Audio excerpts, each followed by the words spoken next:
afternoon, everybody. On behalf of the Mesa County Women's Group, I'd like to thank you for being here and welcome you to our D51 Candidates Forum. We have invited all 6 candidates to be here tonight, but we are joined tonight by Vicki Woods. I'm not even looking at my notes. Vicki Woods, who is representing District E. Casey Cole, who is running for the seat in District D. And Mike Rathbone, who is running for the seat in District C. And just for a little clarification, it's very confusing, I think, here in Mesa County. Regardless of where you live, you can vote for all 3 seats, okay? Does not matter what district you live in. Does that make sense? Cast a vote for all 3 seats. So a little bit about our forum. Our format today, we're going to begin with a series of 7 questions, which have been provided to all of the candidates in advance. Each candidate will have 2 minutes to respond to each question. Following our question session, we're going to take a brief break, about 5 minutes, so don't wander too far away. And after the break, the candidates will entertain questions from the audience. So, if you have audience questions, our process is we have index cards and pens on the seats. If anybody needs assistance writing down a question, just let us know. Hang on to your index cards, and then at that 5-minute break, our volunteers will come around and collect them from you. The candidates will have the same time constraints for audience questions, and we'll answer as many as the time allows. Our moderator today is Mary Watson. Among her many accomplishments, Mary is the founder and lead organizer of Grand Junction TEDx. She has been recognized as a distinguished Toastmaster, and she serves on the board of the Mesa County Libraries. Thank you for joining us today, Mary. So I have a few last words before we turn it over to Mary. Please consider tonight's forum an opportunity to listen and learn from each of the candidates. We are asking that everyone remain respectful and courteous. Thank you, candidates, for taking the time out of your busy schedules to be here, and thank you, audience members, for your interest in this very important election. All right, and I want to let you all know the forum is being recorded, and we will be posting the recording on YouTube and social media. All right, take it away, Mary. Thank you, and good afternoon, everyone. Good evening. I am going to ask you to take 1 minute and just take out your cell phone. Appreciate the Women's Group for doing this, and let's get started. Now, the first question, because I'm a Toastmaster, is an impromptu question. Question number 1. What inspired you to run for school board? And please tell us what unique skills or experience qualify you to serve effectively. Vicki? Well, good evening, everybody, and thanks so much for coming out. So I do see some familiar faces, and that's always nice, and hope you don't get bored with my review of who I am and what I've done. But I am Vicki Woods, and I'm running for the school board in District CE. And it has been my life passion to work with children in this community, and running for the school board allows me the opportunity to continue that work in a meaningful way. I have, over my 30 years in education, I've been a teacher, a district leader serving schools across the valley to serve students with disabilities, and then my last 7 years as a school principal at Orchard Avenue Elementary School. So I do understand the complexities of our school systems. I've managed school budgets, and I certainly understand the challenges that our schools face. As someone who has been in the district for a number of years, I do bring a clear vision of what a top performing school system can and should look like, what the possibilities are, where every child gets a job after graduation, and our teachers are respected and trusted for their expertise to do the work in our schools. So I feel, schools in our community are really an economic driver in our community itself. They bring talent to the workplace, they bring jobs to our area and industry to our area, and they certainly create innovative partnerships within our community. So I'm excited to do that work as your school board member. Thank you, Vicki. Casey, same question. I'm going to ask you, what inspired you to run for school board? And what unique skills or experience qualify you to serve effectively? Well, hello everyone. My name is Casey Cole, and I'm running for School Board of Directors in District D, as in dog. And what really inspired me to run for school board, and this is not something I've said a lot recently, but it's something I've been reflecting on, really is my daughter. I have a young daughter, and one day I was thinking about what I was going to do with her in her schooling, and it really made me start to think if I believed in public schools like I did when I was a teacher. And that really hit me straight in the heart. Everything that I believe in has been about public schools, and I have been a fierce champion of public schools since I was in high school, actually. So that really brought some emotions up and wonderings about what I was going to do next, if I was going to go back into the classroom, or if there was something bigger that I could do, not only for my daughter, but for every single student here in Mesa County. What puts me aside and what brings me out more as someone qualified to be on the school board is that I am a former educator. I was an educator here in D51, and I was also an educator up in Cedar Ridge Elementary School. So not only do I have the education and classroom experience, I also have the experience of being a D51 staff member and what it's like to be within D51. But not only that, like I said, I'm a parent, so I understand the trust it takes for parents to put their child into D51, and I bridge that gap nicely. And finally, I am a business professional. I work for 2 local small businesses working on operations, organizations, and workflows. And so that brings me into a really good spot where I understand how businesses run and how they need to be efficient, and that translates directly over into our school board. So, like I said, what really inspired me more than anything was my daughter, and then all of this, thinking about all the students here in Mesa County and how they deserve the absolute best. Thank you, Casey.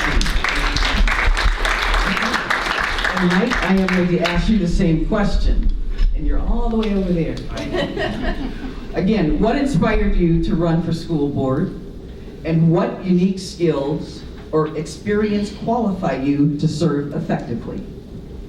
So I'm Mike Rathbone. I'm running for area. I'm sorry, I have a horrible history with microphones here. Mike Rathbone. I'm running for Area C for the school board. I have 4 children, 2 of them in District 51 schools, 2 of them in a public charter. The 2 in the District 51 schools really kind of gave me that extra drive to run for school board. Other than that, I'm a youth hockey coach, so I spend a lot of time with kids not only in our school district, but other school districts.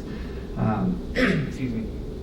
And I get to see just the kind of pressures and things like that are put on them by the schools, and just see how their life is going in the short couple hours I spend with them a week. And that really pushed me to do it. My unique experience, I'm a U.S. military veteran, so my leadership is kind of battle tested in a sense. And I'm a youth hockey coach. I mean, I've taken kids to state championships that never played together before. Excuse me. So I think that's my unique experience, and yeah. Sorry, I like to ramble. Thank you. Thank you for your service. We appreciate that very much. Okay, this question I'm going to start with Casey, and then we'll go to Mike, and then we'll come back to Vicki. This is on finance, with financial. Much of the school budget is determined by law, available state funding, and the superintendent, Dr. Brian Hill. With the knowledge that funding will likely be tight for the foreseeable future, what are your priorities in the areas that the school board does have control over? Casey? Thank you. Yeah, so finances are going to be very, very tight. And essentially our board does generally guide our financial decisions. However, our CFO and our financial team does a lot of the boots on the ground work, and then they present that to the board, and then the board can make decisions on what to do next with that. So as a board member, I believe we must focus our limited resources on our classroom and school and student-facing positions and our schools. We need to protect our funding for classrooms so that students and educators have what they need to succeed, and then supporting positions and programs that directly impact learning, and then making decisions with long-term sustainability so we don't go through boom and bust cycles, and making sure that as much as we can, we are forecasting to see what we can promise to our students and to our schools without having to backtrack a little bit later. Though I do understand that sometimes things happen and we've got to come back to the table and make new decisions.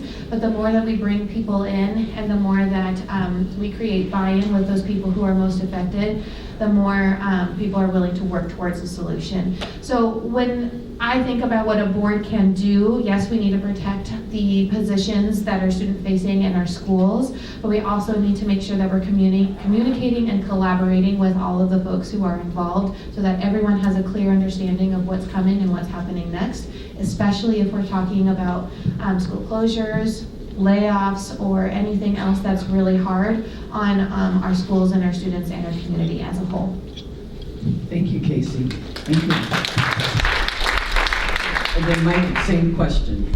Much of the school budget is determined by law, available state funding, and the superintendent, Dr. Brian Hill. With the knowledge that funding will likely be tight for the foreseeable future, what are your priorities in the areas that the school board does have control over? Yeah, first and foremost, I mean, our students. That's what our schools are there for. That's where we should be going. Obviously, when it comes to the students, you also have to think about the student-facing, the student-facing staff. You know, teachers, principals, truancy officers, things like that. Without those, you're not really going to have a strong public school system. If you don't have a strong public school system, what are we really setting our students up for? So that's a huge priority. Like Casey was saying, the CFO and the financial team for the district really sit down and do all the legwork and look at the numbers and crunch everything together and then present the option. And as a board, the community should be involved in the decisions too. That transparency is extremely important. I wouldn't want to make a decision without hearing everybody's thoughts on it, at least everybody that I could hear.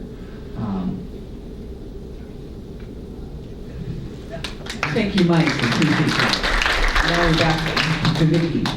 Vicki, the same financial question.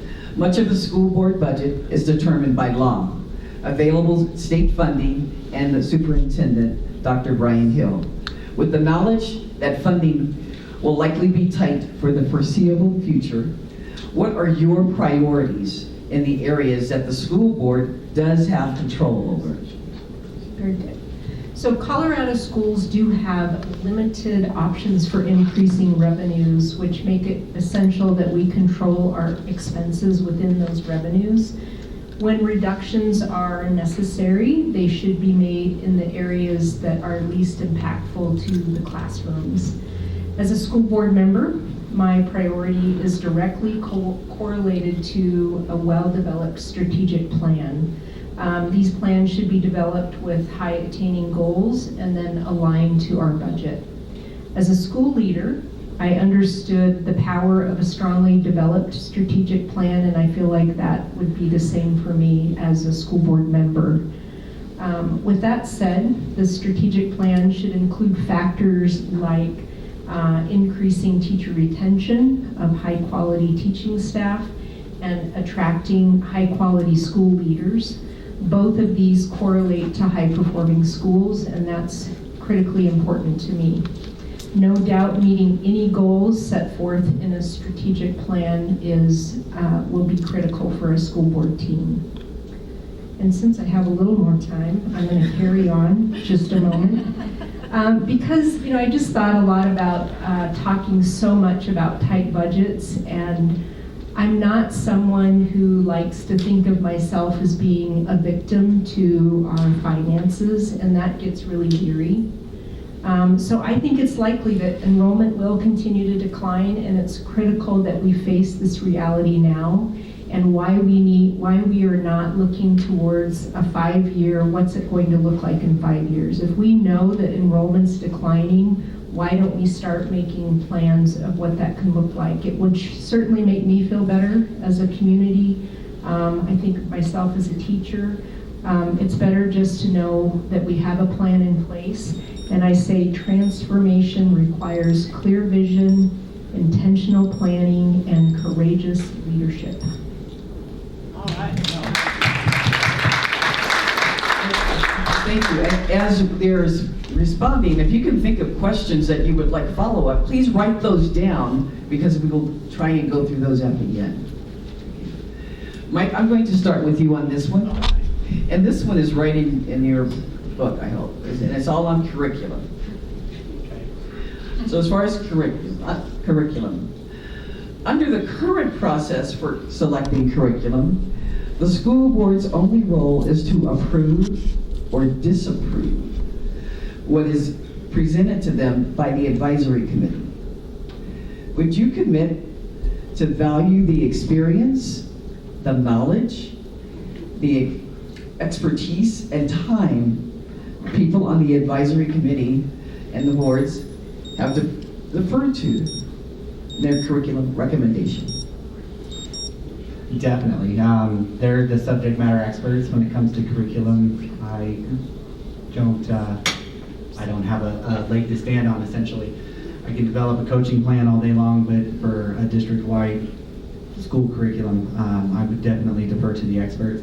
But I'd also bring the community in, right? Because my values, aren't gonna always align with Casey's. They're not gonna always align with yours. They won't always align with Mr. Jones over here. So it's important that not just these subject matter experts come in and tell us their recommendations and tell us why. It's important that the community come in and tell us, yes, I like this. Yes, I like this. No, I don't like this. I don't like this. And then tell us why. So we're not only getting the information from the subject, from the experts, we're getting the information from the community that is vested in our public schools. Thank you. And Vicki, before you start, we're going to stop right here. Will, could you come on up and if you see these just off the field? Help us welcome you. So Will, I just want you, before we start, I just want you to know this is the timer here. Okay. So that's good. So you'll be the last one to answer the question I just asked. I'm good with that. Mike. Welcome. Thank you. Yes, ma'am. Okay, Vicki, the same question. Did you remember it, or should I repeat? I did remember that. Okay. All right, so in Colorado, school boards are required by the state to determine educational programs offered in our schools. So I think that's important to know as we start that question. And District 51 has board policies to guide the process, as they should. Specifically curriculum and development, and a policy around instructional resources selection, and clearly outline the expectations for curriculum selection. Under the direction of the superintendent, teachers and district staff trained experts in instruction select curriculum aligned to state standards. Their recommendations are then brought to the Board of Education for adoption to review selected curriculum against those policies. So it is the board's responsibility to uphold these policies and either accept or decline the expert recommendations of teachers and staff. I would always take the care required of me as a school board member representing the community to review the recommendations by the teachers, and I take that very seriously. As a former leader and teacher in the district, I also recognize the intensive efforts put forward by our district staff to ensure board policy is met. It is unlikely that I would take issue with the recommendations given, but I would always carefully review what was in front of me. Right. Thank you. Casey, same question on the curriculum. Thank you. Yeah, like Vicki alluded to, the state essentially decides the what with the state standards, and then our district gets to decide the how and the when. So how the standards are taught and when those standards are taught within the year. So, and like Vicki said, there is a committee that's put together to go through the curriculum resource. It's called the Curriculum Resource Team, and they take very big care in looking through all the different types of resources that are available that meet state standards. They pilot them, they review them, and then they ultimately bring a decision for the board to approve or deny. And as a board member, it is my duty to go through and review that. It's like a checks and balance where I can go through and I can review that and alongside the community and make a decision moving forward. However, I do recognize that our teachers are the experts in the classroom and the experts in their field. And so that does carry a really heavy weight for me when in deciding if I'm going to approve or deny a school board, or approve or deny a curriculum resource. So I absolutely believe that we should respect the recommendations of our teachers and our educators who have selected the resources and taken great time and care in selecting these resources. All right. Thank you, Casey. Well, we're on the curriculum question, and that is under the current process for selecting curriculum. The school board's only role is to approve or disapprove what is presented to them by the advisory committee. Would you commit to the value, the experience, the knowledge and expertise and time the people on the advisory committee or the boards and defer to their curriculum recommendations? Yes, ma'am. Having that privilege throughout the last 4 years of being on the board and going through curriculum changes, we do take the advice of our curriculum teams. We do take it back for the cost of it and the appropriateness of it and what grades we're looking at. Education is very important to us, so we want to make sure we're getting the right things and understanding what's going on with our curriculum. With that being said, we do, Jackie Anderson and Ms. Marsh have done an excellent job with our curriculum and bringing it back to the board. And as we look through it, and we only veto it in certain ways after we look at it and look at, I think we've only turned down one that may be inappropriate for a certain age. But other than that, the expertise of the teachers and the people that are looking at the curriculum are far more advanced than mine, so who am I to tell them that it's not good or bad, but we do look at it in every way, shape, and form. Thank you. And if you can pass the mic back to Vicki, because she is going to take the next question, which is on truancy. We changed the program a little bit on truancy. Keeping in mind that at last estimate, almost 500 D51 students are experiencing homelessness, and many more have housing and transportation insecurity. Absenteeism was reported at 37% for July of 2024. And transportation was listed as a major factor of kids not getting to school, partially due to busing boundaries. Could you address the transportation issues as well as other factors related to truancy? Vicki. Sure. So truancy and overall absenteeism has varied factors across ages and family situations, sometimes of no fault of the student. There should be trend data that speaks to the primary causes, and these should be tackled accordingly. So, it sounds like, just based on the question, if transportation is a cause for student absences due to recent boundary changes, that certainly can happen, that had primarily been in place and maybe is no longer available. I'm not sure how that happens, but maybe it does. I have experienced that the school district will accommodate any hardships that our students have in ensuring they get to school. This is in the district's control with transportation, or they collaborate with community agencies to address issues outside of the school district's purview. So that happens also. Challenges related to chronic absences can be managed within a school or as an outreach of the school district. Effective school teams can prioritize the importance of strong student attendance by, say, meeting weekly with administration, counselors, maybe an advisory team, to keep students at the forefront of the conversations. So this can also include setting attendance, graduation, as a school goal, resulting again in a strategic plan goal, hopefully. Thank you. Okay. Casey? Yeah, so thank you. Truancy can often be, the part of or a symptom of a root cause, and that can also be due to housing insecurity or transportation issues like the question alluded to. And so as a district and as a board member, we need to be looking at that data very critically and deciding what can we do within our financial space that we have, what we can do, what's within our purview. Is this something that we as a school district can take on, or can we reach out to some nonprofit partners to help alleviate this issue for those students who may not be able to access our schools due to transportation issues?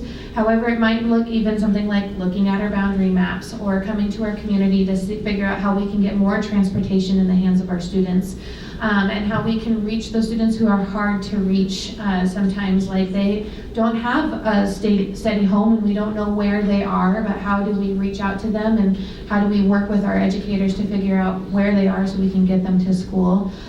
It's not a one-size-fits-all answer. There's not one magic solution that's going to solve truancy or solve absenteeism, but we as board members, our purpose is to evaluate the data and make decisions so that all schools have equitable access to their neighborhood schools and have an equitable access to high quality education. So if that is transportation, then we need to figure out how we are going to give those students transportation. And like I said, that can come in a lot of different ways: boundaries, providing safer multimodal routes for students who may need to bike or walk to school. How do we offer safer routes for them? Or offering, I know that in the past, like I think as a Lions Club has given bikes and helmets to multiple students, so how do we lean on those to get those in the hands of our students who may not be able to have access to a car?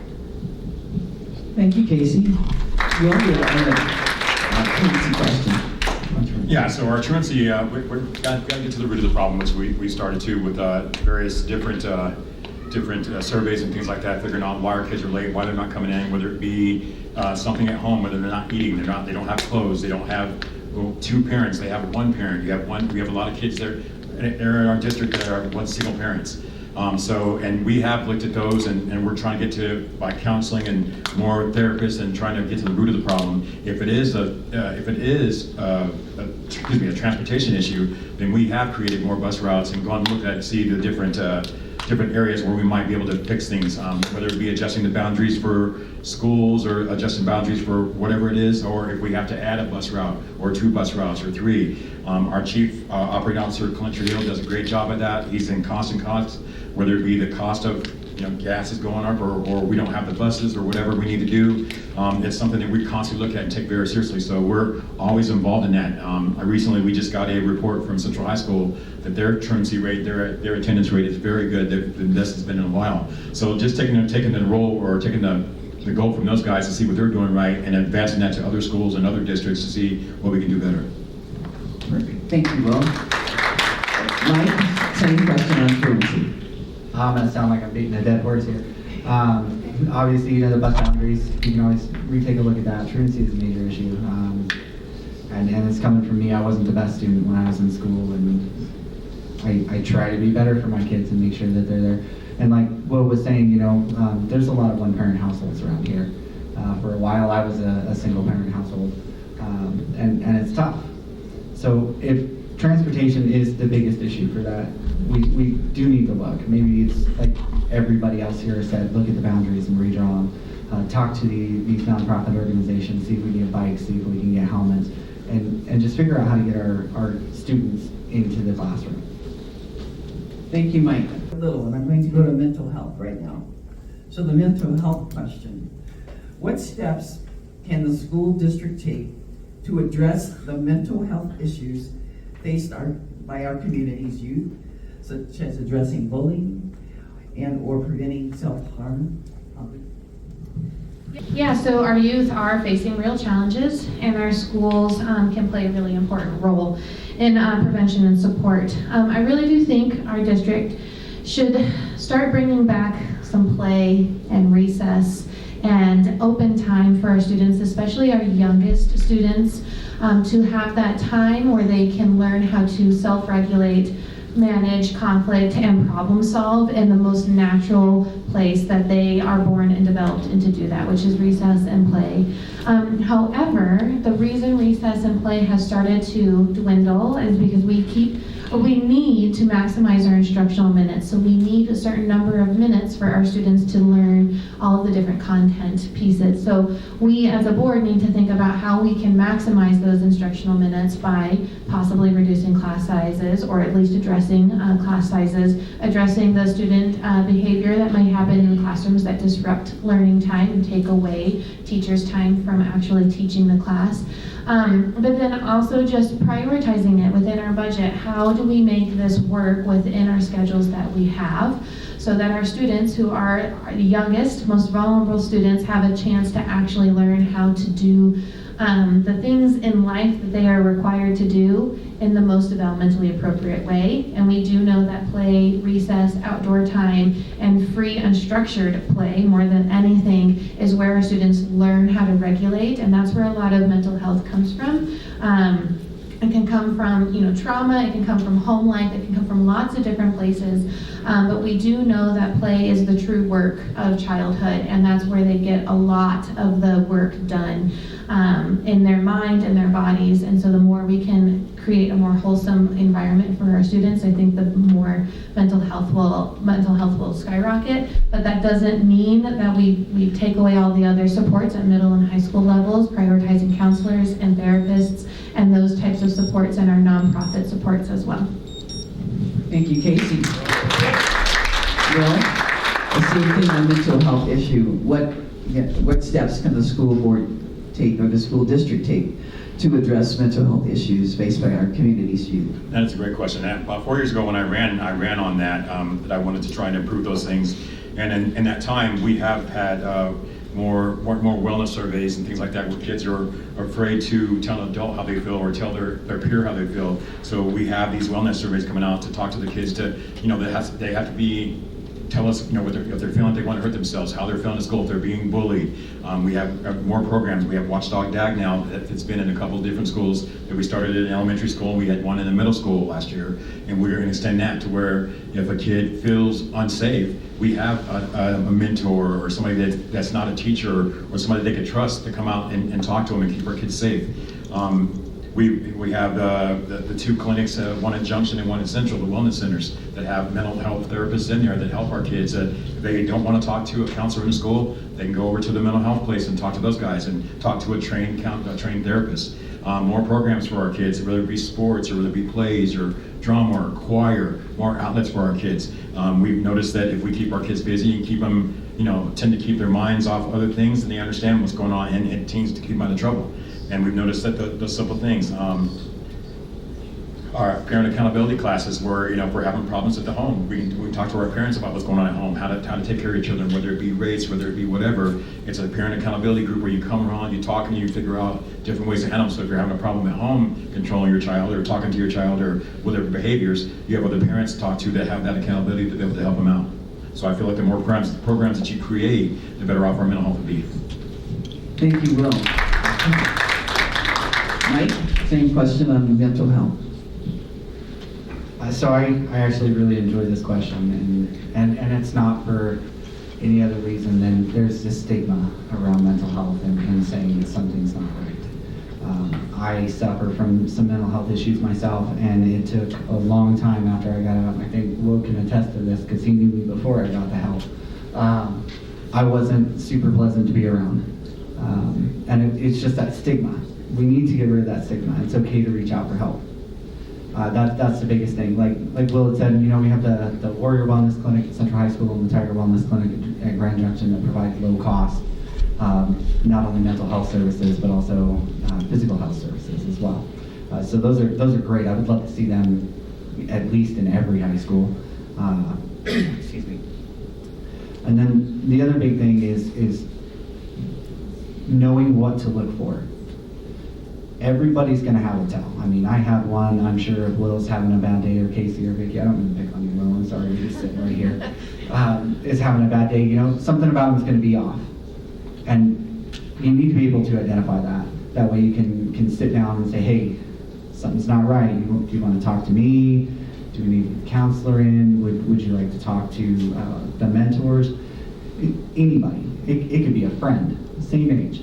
They're going to have more relatability than I would if, my son came up to me and said that something's going on. His friends are going to know better than I do, and that's something important. You just have to have that support structure. You have to have these options. You have to know what to look for, and we need to emphasize to look for these things and to get ahead of it early. And more programs, whether it be arts, sports, whatever it is, that's never a bad thing. I know when I was in high school, sports were great for my mental health. Unfortunately, there were some things that really declined it, but I'm back on the mend and I'm playing sports again, and it really helps. And I get to be there, coaching sports, and that helps me too because I'm out there and I get to share my love of a game with kids who have never experienced it. And that's just something that you can't take away. Thank you, Mike. I appreciate you sharing.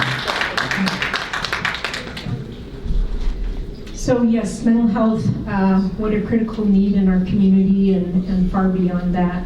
So the important issue for our students from a board perspective is that we understand what's happening clearly in our schools. It does come from data, and we are fortunate to have had the Panorama survey data in our district for many years. So we used it at the school that I worked at. But it's a survey, and it does allow us to collect some kind of baseline data. Other data points collected could be more organic, certainly from our families and from our school counselors and community mental health professionals. But another important point of our students' mental health that is not presently happening in our school district and should be is putting in the hands of our teachers resources to intentionally teach our students how to manage their emotions, how to solve problems. We've had that in the past, and that has not been a focus over these last 4 years, and it's really critical. In addition to that is to make sure that our teachers that are doing the work in our schools are getting the training they need to manage mental health needs in our schools. It's tough, and it's not something that we are trained to do as teachers. Some teachers that I can recall are just naturally gifted at doing that within their classrooms, and it's not that other teachers don't want to have that. So just making sure that our teachers have that resource in their hands. And then community partnerships, everybody's touched on that. During sort of the mid-year of my career, I did a great number of community partnership outreach, and literally could not have developed the programs that we developed in the community without those partnerships. Thank you for your attention. This is the negotiation with teachers union. The current Board of Education declined to be present at the last negotiations with the Teachers Association. This was a change from previous years, and a concern about the board's responsibility to negotiate in good faith as required by the National Labor Relations Board. As a candidate, what are your views about the school board's role in the negotiation process? Well, So I guess it's a good one. I start with that, huh? yeah. So being on the board, the current board that didn't go back to negotiation tables, we went to negotiations for the first year. A little backstory: we were there for the first year, and we had 2 people on the board that were on the team itself. And we sat down and they came forward and they said, hey, we want to give special needs or special ed or a day for something. And we sat down as a board and said, you only want 1 day. We came back, thought, good, okay, we're going to give you 2 days. So we thought we were doing something great, everything was good. Everybody agreed on it. Negotiation came back, finalized, and then what ended up happening was the wording of it got misconstrued and taken away from what we intended it for, and it got used for something else. So what we decided to do as a board is from that day on, we're not the professionals at negotiations. So we brought in the company that does our lawyer, who's also done negotiations for years on in and on past. So we're part of negotiations because we get everything through her. Nothing is said and done unless it's approved by the board. So negotiation comes, we talk to them, we go about it, and we vote on it as a group in every meeting, every forum. So I don't see us, if that changes in the future, that it happens, but we just thought as a board that at that time, unless we are 100% in agreement and we know what's going on 100%, we're not going to be at the table. But we do understand we are not against the union. We love our teachers. We know they work hard. We know they do a lot for us. But as far as negotiation goes, we leave that to the people that do that job for a living. And it's that way we checked with other districts around, and there's not very many districts that have the board that sits at the table. But we're still part of every active part of it, so. Thank you, okay. Mike, same question with negotiations with teachers union. So a handful of years ago, I actually negotiated my own contracts. I completely agree with Willie here. There were things in there that I had no idea what they meant. Thankfully, it didn't come back to bite me too much. But I don't see why you couldn't sit at the table. I would like to sit there. I'm not a big fan of secondhand information myself. I like to hear it straight from the horse's mouth. So even if I'm just a background character, kind of somewhere just listening, I would like to be there. Not only to hear the information firsthand, but to be there and show our teachers that, hey, I'm here for you. Let's figure something out. Thank you, Mike. Okay. So there has not been a time in my career, over 30 years, that negotiations were unsuccessful. I do believe in the power of negotiation for both sides of the equation, with the ultimate benefit is keeping our talented teachers in our schools. I think it's been a hallmark of our school district, and I'm proud of that. It is unfortunate that things didn't go well. The only thing that I can relate to from my past experience as a special education coordinator for about 11 years, I had many situations of contentious conversations with families that were hard for families and hard for our staff. But what I can tell you is, as soon as an attorney walks in the room and sits at the table, the conversation stops. That's just the nature of that business, and it's no fault of Tammy. She's doing what she's asked to do. So with that said, I should also state that successful negotiations are a result of strong leaders on both sides. And I hold each accountable to the work that needs to be done.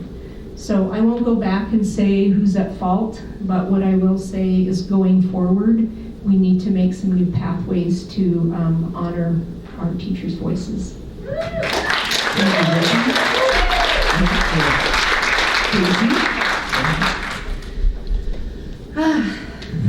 That's a big sigh for reason.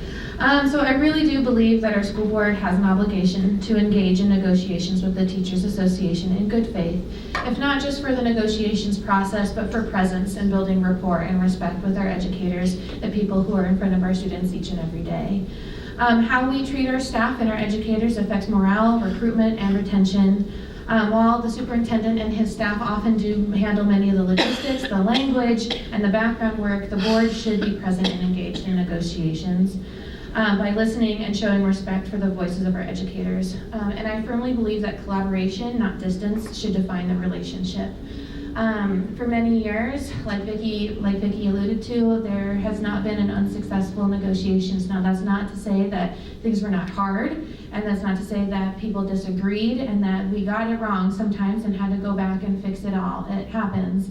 It's the nature of negotiations. You try something, figure it out, see if it works, and if it doesn't, you go back to the drawing table. No harm, no foul. And I do totally respect the having Tammy there present, because she is able to bring that legal language in that maybe I don't know. So take what we have, write it down in legalese, I guess you could say, and help us move forward, not backwards.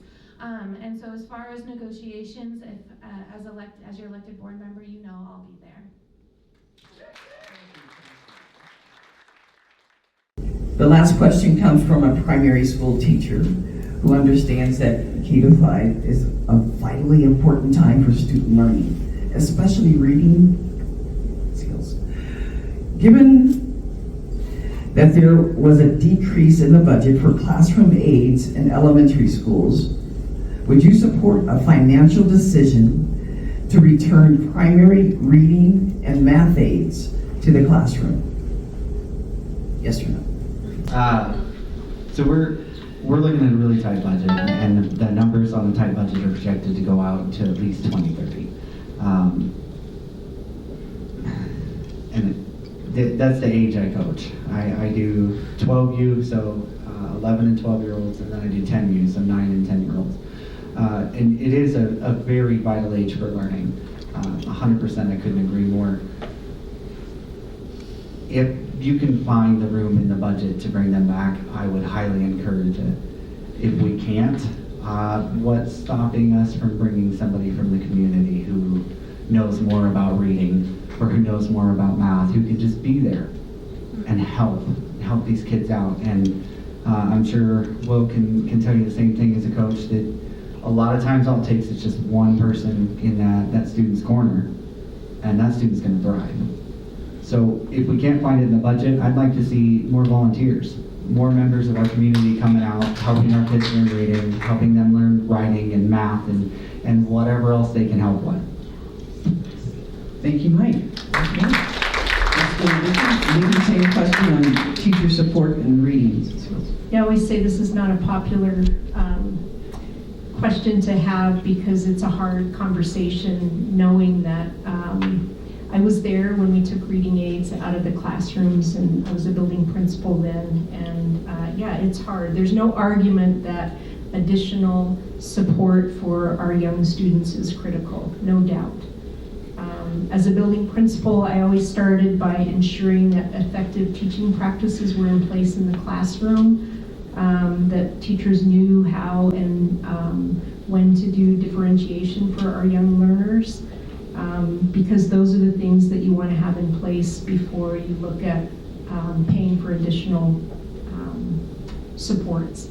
But because of our significant underfunding in the district and across the state, as a result of our School Finance Act, as a community, we could gain better results, I think, by thinking how we can return to the costs of reading aids at this stage. I'm not sure about that. Just being honest with you. So do I want it? Of course. Is that possible? I'm not sure. Although, and I have to also, I had the same thought actually, although not what people maybe want to hear, I do believe there are many community volunteers in our community that want to be in our schools. I know it's one more thing for schools to organize. I hear that, and I've been there, but I think those are the ways that we can come together as a community to help. We have lots of great people out there willing to do that. Teacher support. So yes, I would support that financial investment. I would want it to be one of our goals as a district, to try to get back to that place. Now, whether or not we have the funding for it, like everyone up here has said, is another question. But is it a priority of mine? Yes, I've seen the impact, and I know what it can do for our students in our schools. And so if we as a board would like to see that come back, then we can set that as a priority and start working with our community, not only with volunteers, like everyone else has said, businesses to bring in additional resources to our children in ways that don't financially impact our budget. But we can also come to the community and say, hey, this is one of our goals. We'd really like to see this back. Your teachers would like to see this back. Your students are really going to have some success with that. And I think we can find a lot of buy-in with our community. We've talked a lot about tight budgets and financial constraints, and a lot of that comes down to coming up with creative ways to increase our funding and our revenue, and creative ways to approach our taxpayers and our businesses on how we can fully fund our school district so that our students can get what they need. So my answer is yes, I would see that as a priority, and a priority means we have to build a plan and make a goal and have steps and procedures to get to that spot. So that's the work of the board, and that's something that I think we could do together, because we do know it's what's best for our students and our schools. Thank you, Casey. Your question on teacher D. Yes, ma'am. So simple answer is yeah, we would, we've gone through it. We have seen increases in our kids' score from the last 3 years. Our reading and writing has been up higher than it's ever been, and our graduation is up to 83.1%, higher and higher every year. I'm sorry, that's 84.2 this year. So we're hoping to see that exceed. If you don't have the money in the budget, we look for other ways. As far as We Trust Mel, who's our financial lady, they're great. They've been there 29 years award now, 29 years in a row with awards. So whether it be applying for another mill levy to figure out how do we pay a teacher for it, or create another aid for that, or it be a grant from somebody to figure out those things. When it comes to money, if it has to be in a monetary thing, we have to figure out a grant or how to work around it. But so far, we've done pretty good with it. It does suck that education has a price on it, and there's a shortfall when it comes to education. As we know, we are 174th out of 178th funded, and we are trying to do what we can. So it's going back to our legislators saying, hey, why is our education so low compared to such and so-and-so's? It's not fair to us or not for anybody else, but with those things that come on and the money has a price and everything, we have to look at where we're at, but without cutting our programs out. So that means, going to our community and saying, hey, we need a mill for this to figure out, for our kids, our students, and that's what we have to do, but it is very important to us.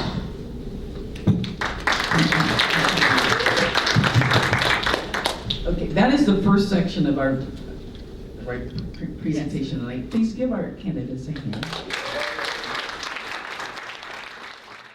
To the candidates, learn more on your questions. So we're going to take a break here. We'll collect questions. If you have questions for the candidates, hold them up and we'll come around and collect them. Thank you. Mike, I'm going to start out with you. Okay, we'll go down. A lot of the questions have to do with funding, budget questions. So extended funding questions. The questions that we kind of all piled together to come up with one was, what strategies can be used to ensure needs of low-income, minority students with disabilities, and other unique needs are supported?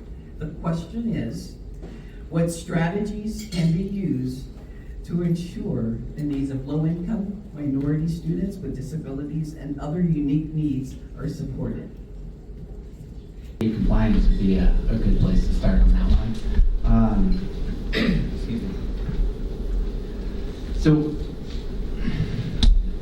obviously there's a little more support depending on the severity of things that need to go in. So SPED teachers, they're planning time, possibly hiring more SPED teachers depending on needs, classroom sizes, things like that.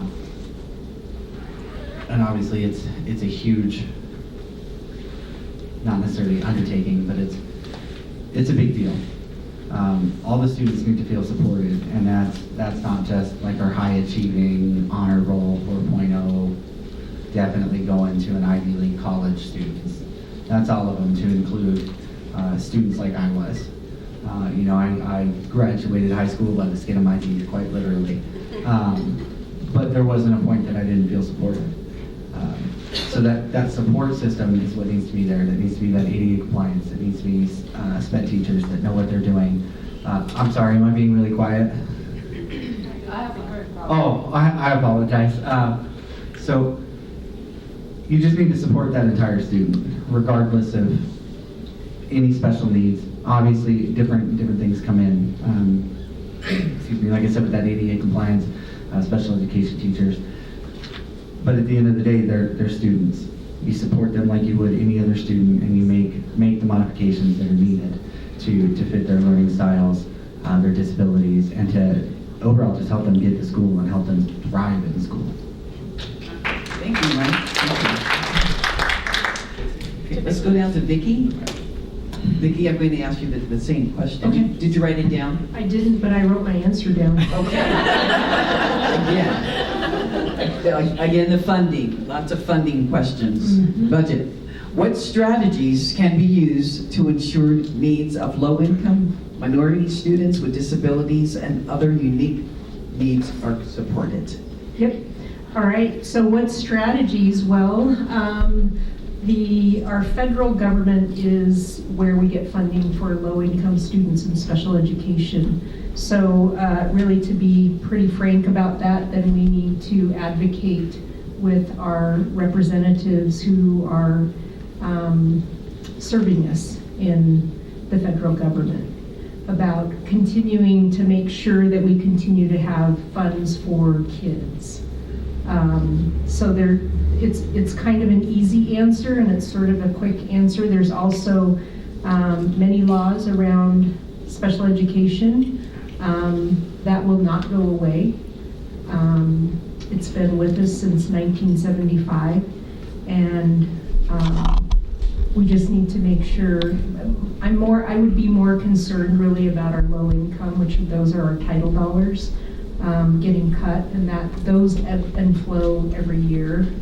As a school leader and as a district leader, those were the funds that can be cut and moved around. Then what happens is our state budget has to fill in the missing pieces, and that takes money away from other things that we're doing. So it's tricky, but there's not a lot you can do except for advocate for our spending.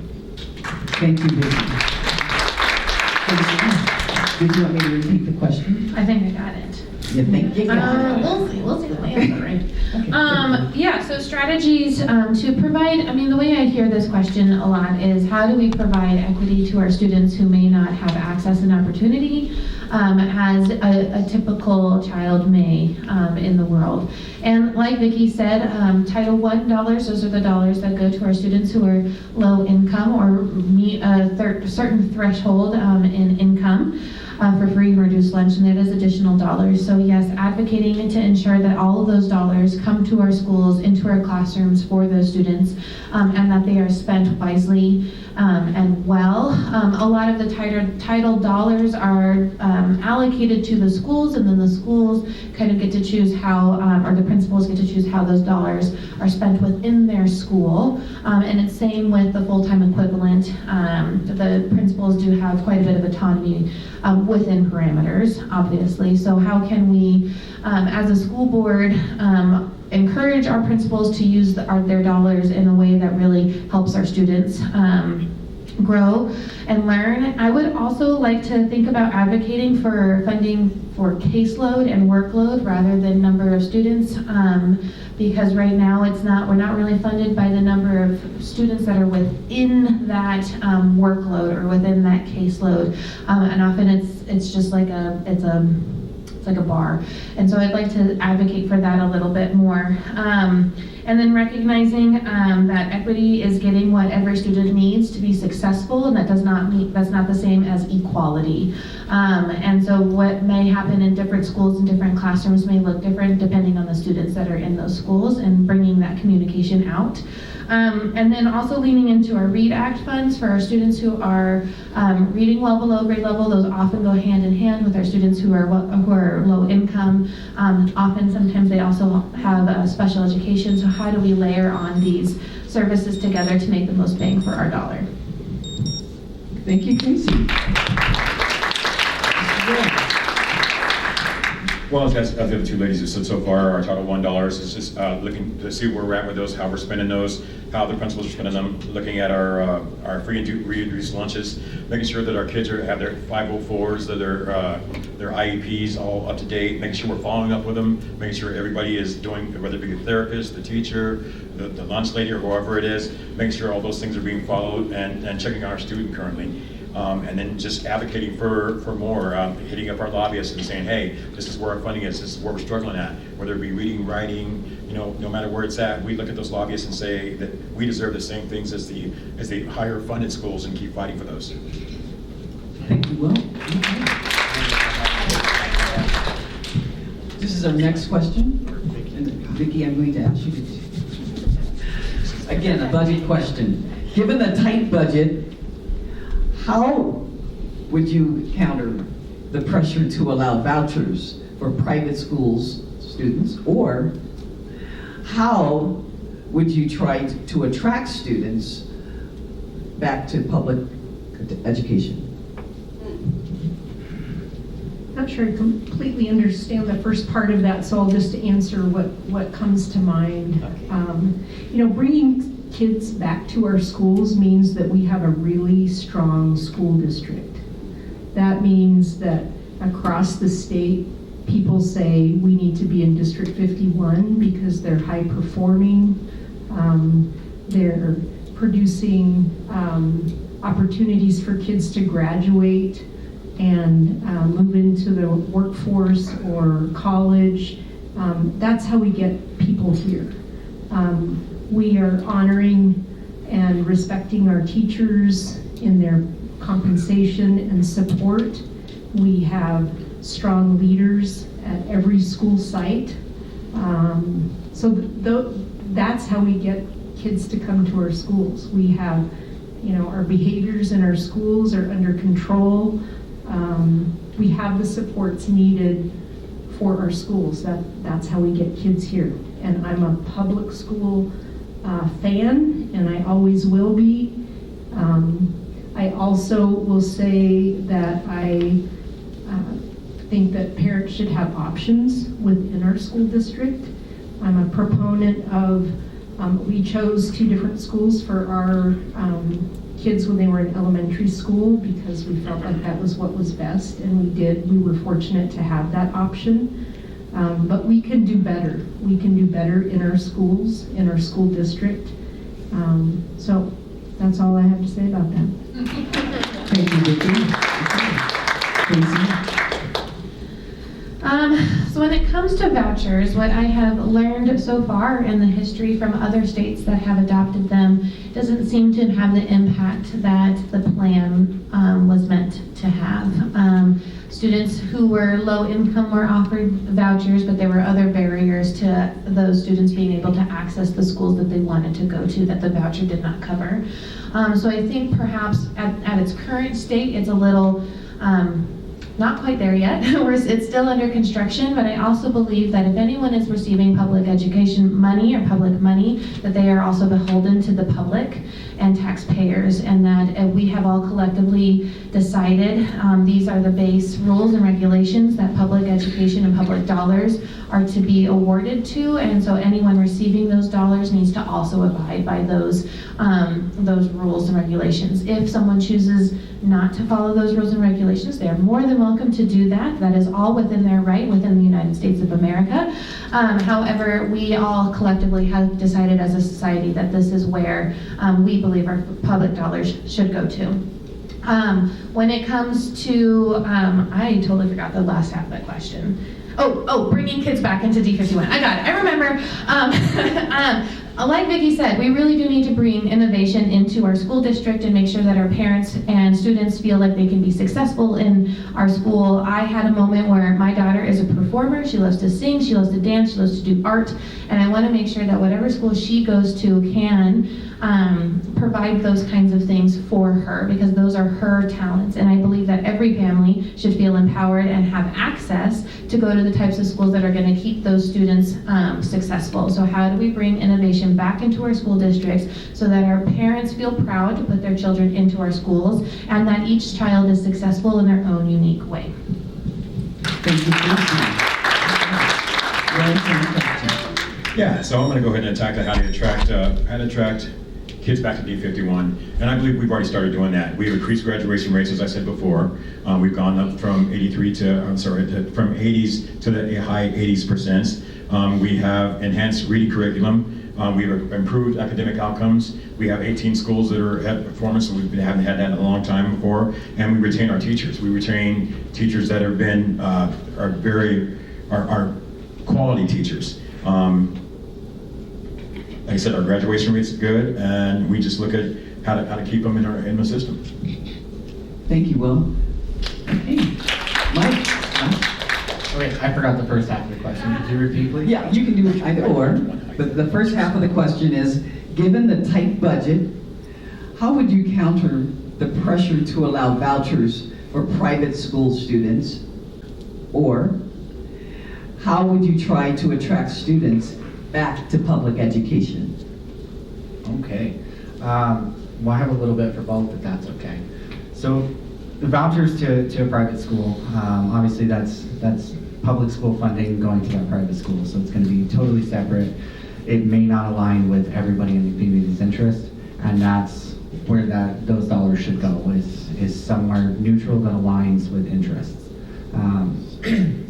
So I'm not sure that vouchers to a private school is a good answer for District 51. And to bring students back, I mean, you just make D51 welcoming, right? You want a high level of education, educators to care, and you want those educators to be invested in the success of the student. I'm sorry, I'm fumbling over myself tonight.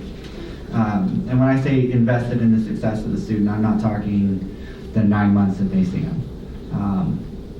I know one of my favorite teachers all through my education in District 51 would reach out and see how I was doing, and that made a huge difference for me and made me want to stay in school. And then, of course, prepared for life after school, right? Whether it's college, trade, military, what have you. You want our students to be prepared for what life is going to bring to them. That's my last question. We're going to start with Casey. Is it? I think I did it first. Okay. Whatever. Easy, super easy question. Okay. How do we make schools safer? How do we make schools safer? You lied. I think that was going to be an easy question. School safety, there's a lot that goes into school safety. Obviously, physical safety. How do we keep our schools physically safe from keeping people who are outside coming inside and creating unsafe situations inside? And that requires resources and dollars, and I know the bond that was recently passed in 2024 put a lot of money into safety and security and vestibules and making sure that people who come into our schools are well vetted and that no one comes into our schools. But also, when we think about some of the school violence that has happened, it has happened from within. And some students who have lost their way have gone in and still been able to access inside schools because they are students. So how do we reach those students who maybe have lost their way, having a mental crisis? And a lot of that starts from the ground up, starting in kindergarten, making sure that we do have good SEL programs and that no student falls through the cracks and feels like this is their last resort to have some type of impact on the world. So while we can build, barriers to outside coming in, we also need to make sure the people that we're growing within our schools feel safe, they belong, and they feel, I don't know if I'm done. They feel like they're safe, they feel like they belong, and they feel like they have an important role within our society so that they don't have any mental crisis. And if they do have a mental crisis, we have people in our buildings who are able to reach those students before it turns traumatic. And those are our counselors, our psychologists, our crisis team, because we do have students who are in crisis. And it's not due to their fault. Sometimes it's home, sometimes it's just life. But making sure that our students have those supports first and foremost, I think that's really how we're going to make sure our schools stay safe. Thank you, Casey. Your same question. How to make schools safer? Thank you for the question. So with the passing of the new bond that we had just went by, we've already started making our schools from the outside safer by the safety security systems that they've started to install in the schools, to make it so where you have to have an ID badge to come inside, and you got to check in. You just can't walk into school, go by the office or anything. And then the system that they have is able to kind of like an X-ray system that goes through and checks your person, your bag, and anything else to let you know anything out of the ordinary there. Now we do have to bring in more security guys, so we're hoping that some way there'll be some kind of grant or some kind of funding to help do that, increase the manpower in that to do that. But so far things have impressed a lot. I mean, they've gone through. We've increased it a lot. We've changed a lot, and going from within, we've increased the counselors. We talked to the therapists, the mental health people, the teachers. They're able to see little changes in the kids, and we're sending them to the therapists. Even the parents at home, they can realize that something's wrong before they leave the house. All the safety issues, are we done yet? No. We want to make sure that when our kids go to school that they are 100% safe. We want to make sure that you guys are at ease, that knowing that your babies are being taken care of and being looked after. So we're never at a point where we're satisfied. We can always succeed and do more, but we can never be too safe. So. Thank you, Will. Mike, again, how to make schools safer? Well, it's always an uphill battle there.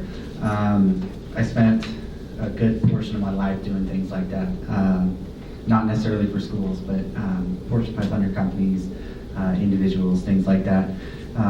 And I mean,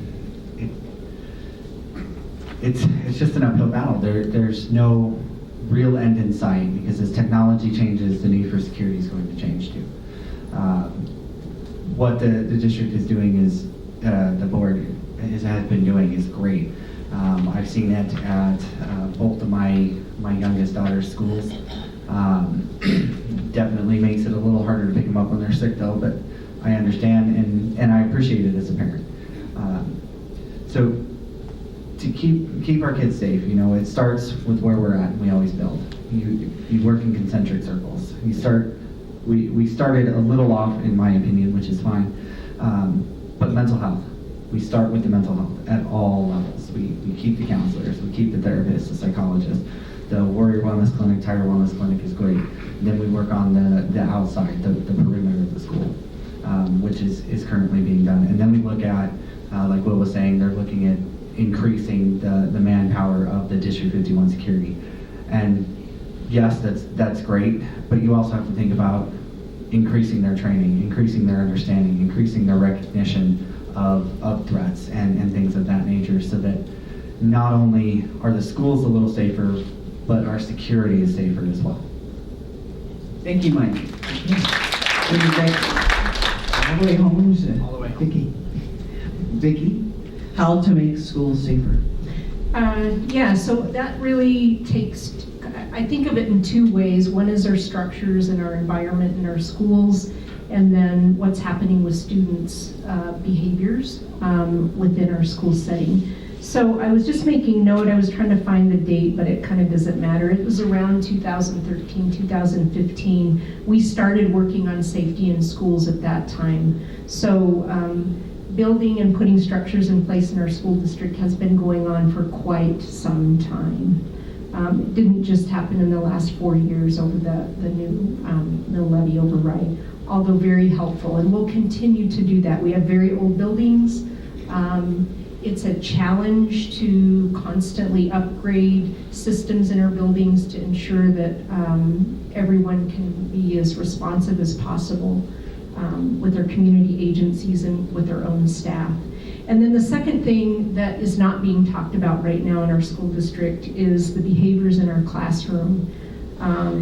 These are an issue for our teachers. It has been discussed at teacher negotiations, where our attorney is present to listen to those, and I'm sure the information has gotten back to school board as well as our superintendent. And so I'm just disappointed that we are not openly talking about that in board meetings or in the public, because those are challenges that we're facing, and it's of no one's fault. It's not the teacher's fault, it's not the family's fault, it's just what's happening, and it needs to be addressed. I think sadly, being on a campaign trail, I've gotten to visit with more people than ever before that I'm It just gives me energy to do the work for our schools. And what's I'm sad to hear is a handful of parents who are leaving our schools because of behaviors in our classrooms.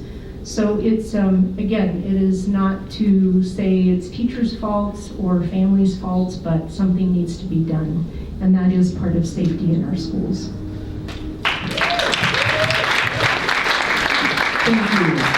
I think we had a great listening session. Thank you for listening. I learned a lot, and I probably will talk to you a little later. But again, help me thank Vicki Woods, Casey Cole, Will Jones, and Mike Ratman.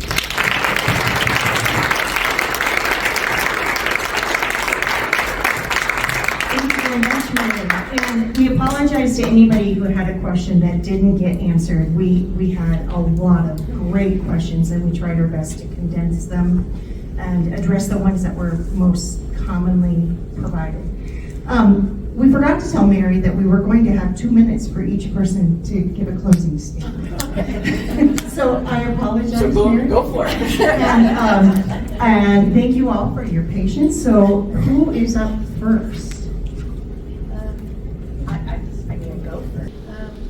I can go first. All right, so it'll be 2 minutes for each candidate to give you a closing statement. Well, thank you all for being here tonight. Like I said, my name is Casey Cole, and I'm running for D51 School Board of Directors in District D this fall. And just a quick reminder, ballots drop on October 13th, and they are due by November 4th in person, so don't forget to vote. It's your most important civic duty. And school board elections are so, so important. I am a mom, a passionate former educator, and a community member who just wants to do something good with her life and her time. I believe every single student, every single child in Mesa County deserves a high quality, high achieving, high growing school that serves each and one of their individual interests. I bring to the board a parent perspective and a teacher perspective and a business perspective. So I bring all three to our table in one person. I am always open and willing to have conversations, disagreements, conversations, and I said conversations, but disagreements and resolutions more than anything. I have said from the very beginning that I'm all about our schools and our students. If it doesn't make our schools or our students more successful, it doesn't have a place on our board. And I also believe that if anyone has any ideas to make our schools and our students more successful, they are also welcome at our table. My slogan has been pretty simple. It's educate, elevate, and empower, and that just means that we educate every single student here in Mesa County, we elevate our district, and we empower our community members to create something that D51 can last for lifetimes. So don't forget, vote November 4th, Casey Cole, District D.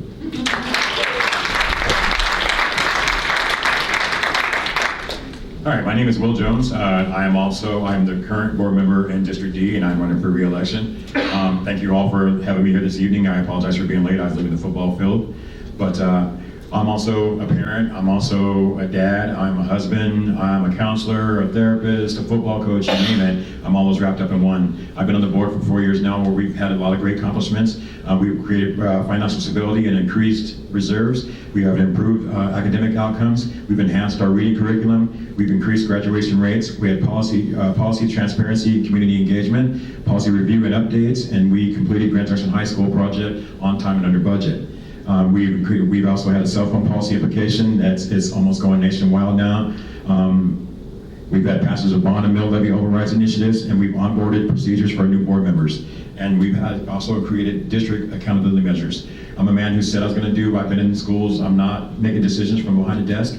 I'm out in the schools. I'm talking to our kids. I'm having fun. I'm having with the teachers. I talk to the principals. I talk to the admin, and we start from the top, bottom to the top. So we're hanging out. We're having fun. We're doing what we need to do, but we're having education. So we're all here for the same reason, and I'm hoping if I'm elected to the next 4 years, you'll get the same out of me, where I will put more focus into our safety and security, and I'll be there for our kids like I have been from the get-go. So once again, I'm Will Jones, District D.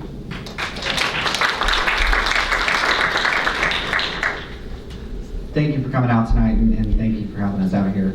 I'm Mike Rathbone. I'm running for school board, Area C.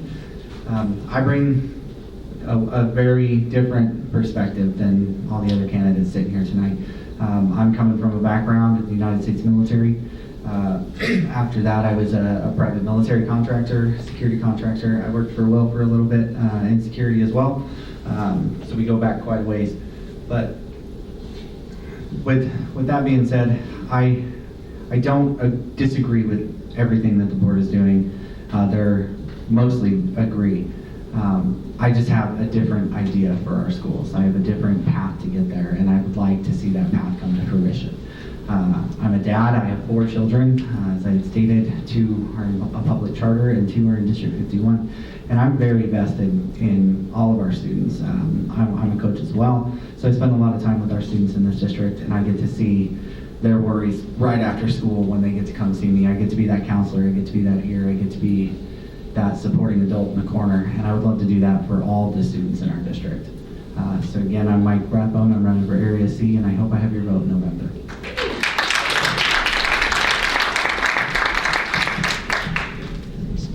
So every parent wants the best schools and the best teachers for their children, and they deserve to have that.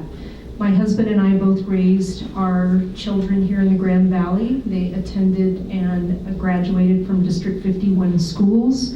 I am someone who represents the heart of this community. I do want to do some clarifying points in this closing. One is to recognize that the growth in district achievement began in 2017 at the passing of a mill. That was when I was still working in the schools. Recent performance gains placed District 51 in mid-range compared to other similar-sized districts. I hardly consider that to be soaring achievement, despite the claims of our current board. Our community deserves a vision for excellence that pushes us beyond average and commits to building a truly top-performing school system. Another clarification that I think our public needs to know is the statement about a financial turnaround when an increase in our depleted reserves was actually a result of a once-in-a-generation COVID stimulus dollars of $64 million. So that just feels somewhat dishonest. So a change in board leadership with someone who brings vision, experience in education, and a focus on the right work will put our district in a position to realize the possibilities they have. I want to build your confidence in the school district, and I certainly hope that I can earn your trust to be elected this fall for School Board District E.